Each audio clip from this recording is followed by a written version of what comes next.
Banka oyueyo mar higni 10 gikone to tuke mag Rugby Series biro duogo ayanga ka tukegi ibiro tugi mar manyo jotugo mabiro donjo e tim maduong' mar Simba jotugo 15 koni gi koni.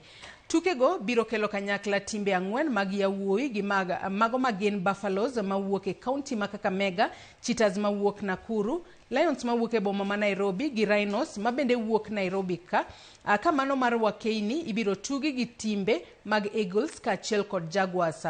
Tukego ibiro tugi tarik 4, 11, 18 gi 25 dwe mar abich ka tielo mokwongo gi mogik ibiro bagi e boma ma Nairobi.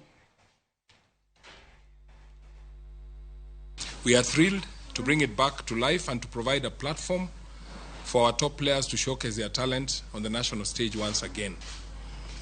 And for the first time, we shall have 2 women's teams included as part of ensuring that the game is developed equitably. The thing of Kenya Rugby Union will definitely have a professional league and we'll have the other amateur leagues alongside.